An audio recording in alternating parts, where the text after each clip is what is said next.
I want to shout out my money tree real quick, guys. We're on the topic of money. Get a money tree, guys. Put it in your office where you make money, and hopefully you'll make more money. Welcome to my channel. My name is Smay. I am a licensed real estate agent here in Philadelphia, Pennsylvania. I've been a real estate agent for over 4 years. I've made my first 100K before I was 21. Bought my house, moved out. I've always been a really frugal person. That comes from my parents being, we didn't have money growing up. That's a cliche thing you'll hear from a lot of people because yes, a lot of people grow up poor.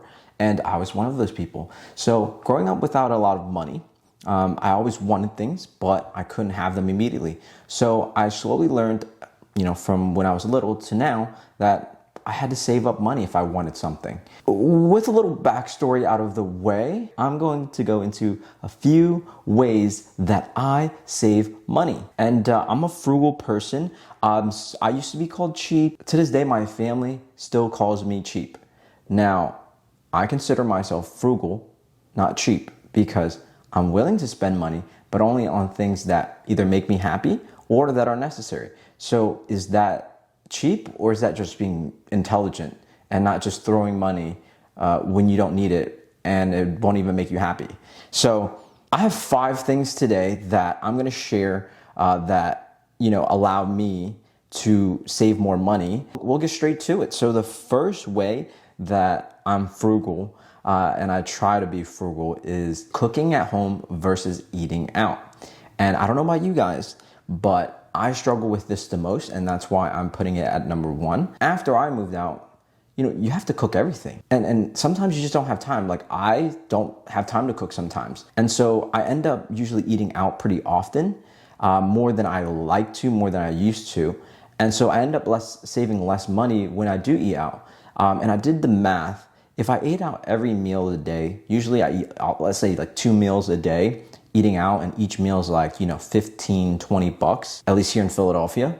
That's a pretty decent meal for $15-20 per like lunch or dinner. So that ends up being like $30 to $40 a day. Times that by 30 in a month. Per month, you're looking to spend anywhere between $900 to $1,000 on just eating out. And to some people, that might be okay. Cool, $1,000 for eating out good food all the time, every day. But for me, it's just like, it doesn't make sense if you're gonna do that forever. And plus, you can still get really good food at home. Another way that I am able to save money while eating at home is, where do I buy the food? So I actually subscribed, I'm not getting paid to say this, I subscribed to a food delivery service called ButcherBox. So they deliver high quality, grass-fed, grass-finished, beef, wild caught salmon, and they deliver it straight to my house, chicken, all of that. I just cook it the whole month. And so it's like once a month they do a delivery.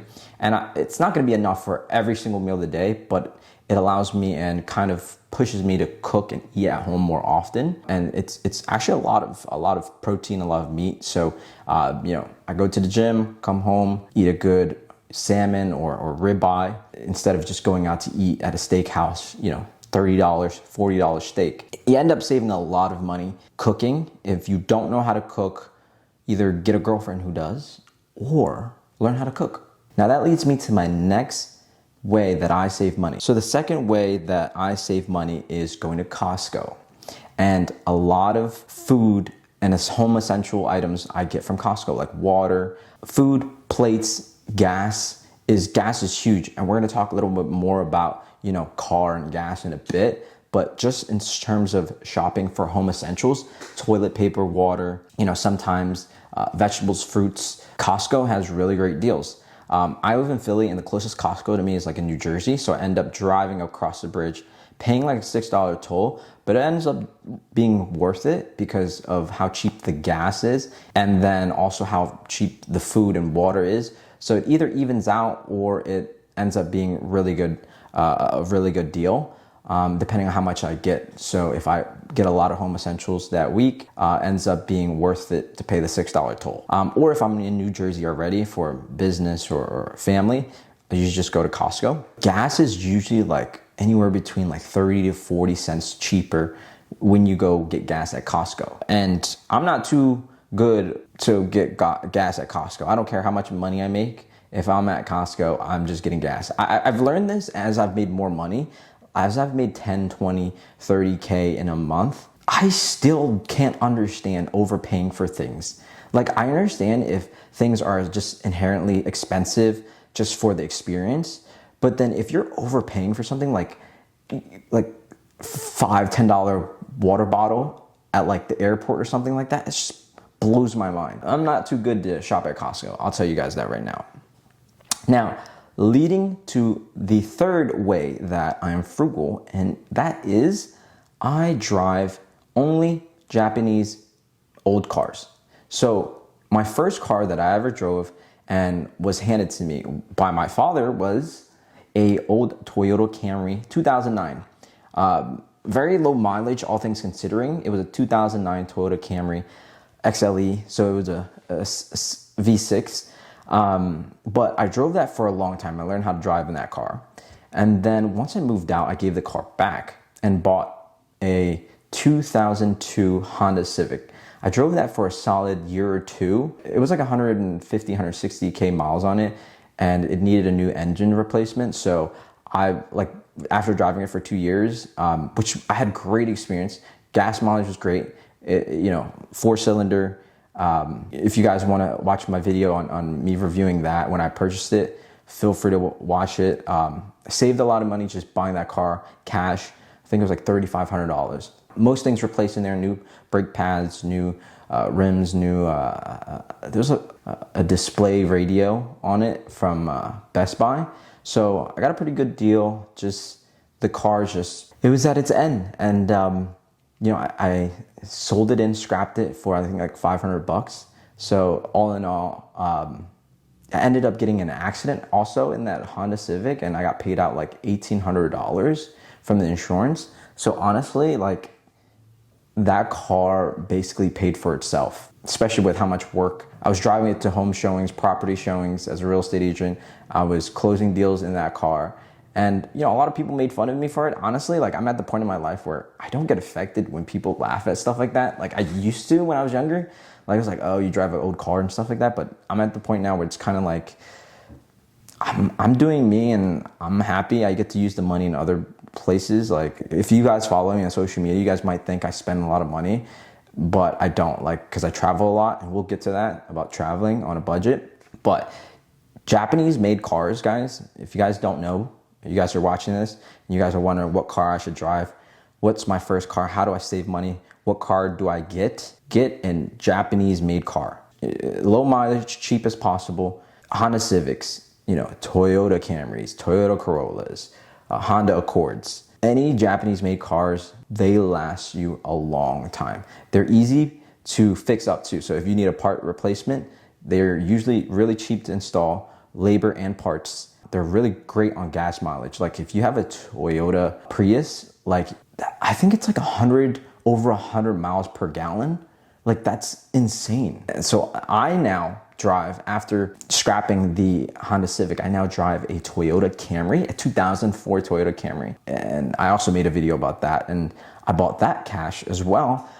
So again, I do not have car payments, and I bought that for about $3,600, I believe.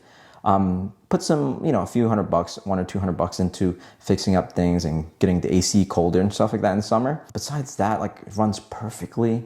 I mean, it gets me to where I need. Like, I don't have any issues with the car at all. I live in Philly. Like, there's potholes. I'm not afraid. Like, I love driving a car that you're not afraid that someone's gonna hit you.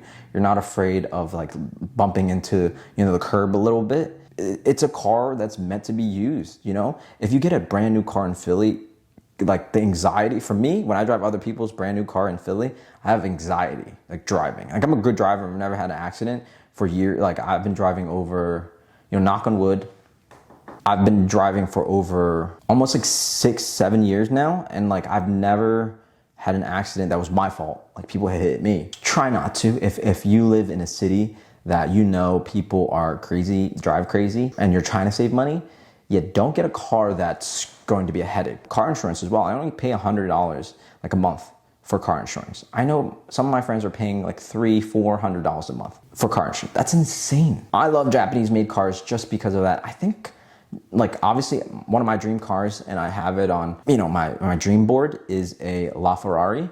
And obviously that's like millions of dollars, not even like one or two. It's like, I think over $3 million now for a LaFerrari. And that's a car I want one day. It's my dream car.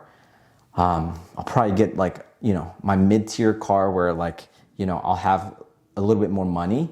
Once like the Camry kind of destroys itself, is I'll probably get like a Tesla, just because of efficiency wise, on the, you know, how many miles you can get per charge. But besides that, like I don't care.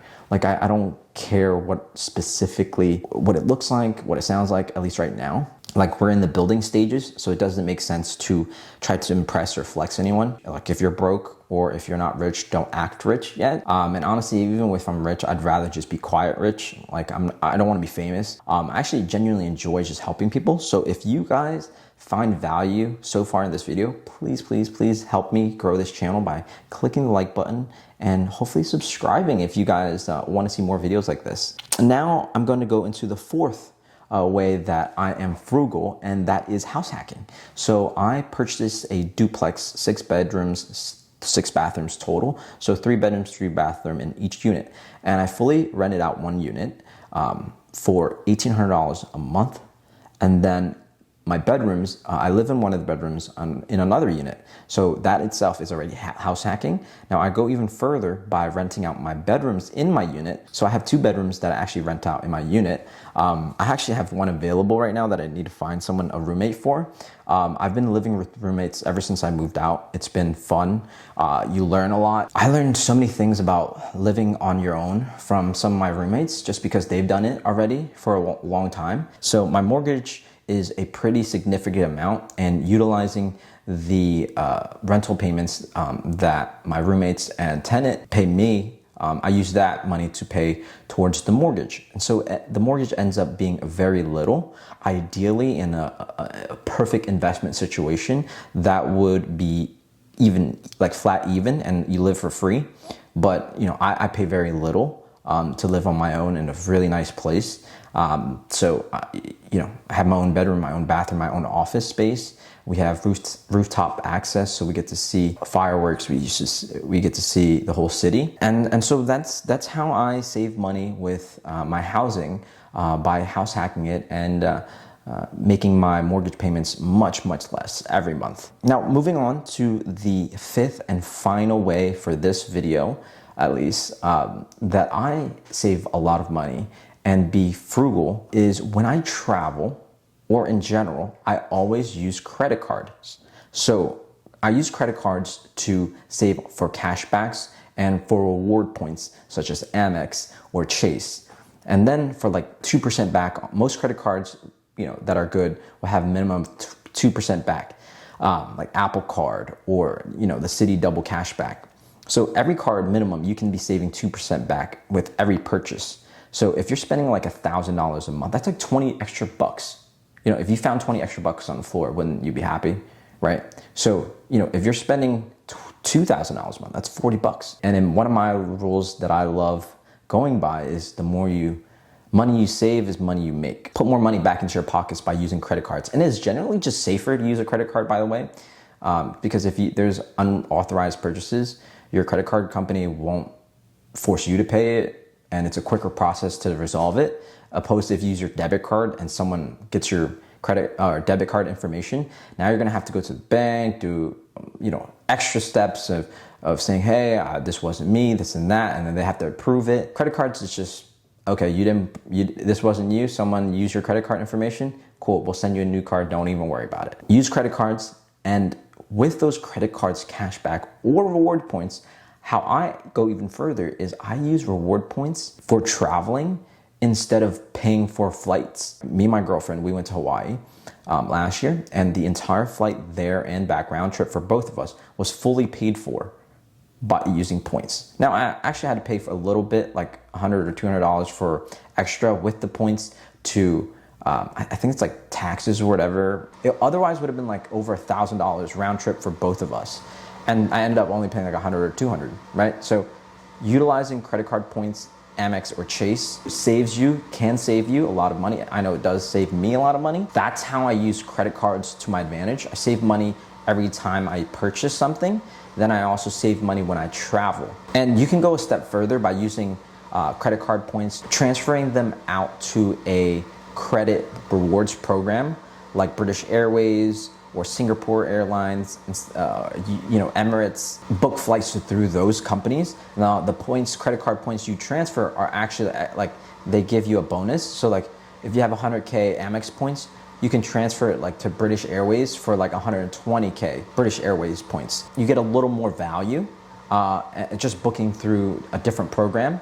So look into that if you guys like traveling. I travel a good amount. I wouldn't say a lot, but it's just one of those things where I kind of enjoy life a little bit. Like everyone has, something they like to spend a little bit of money on that makes them enjoy their life more. And that's mine, is like traveling and eating food at different countries. Let me know in the comments section, guys. Are you guys like me? Do you guys like traveling? Do you guys like saving money? I have a saying with me and my partner when we go out is that, we make more money, we save more money, we invest more money. So one day we can spend more money.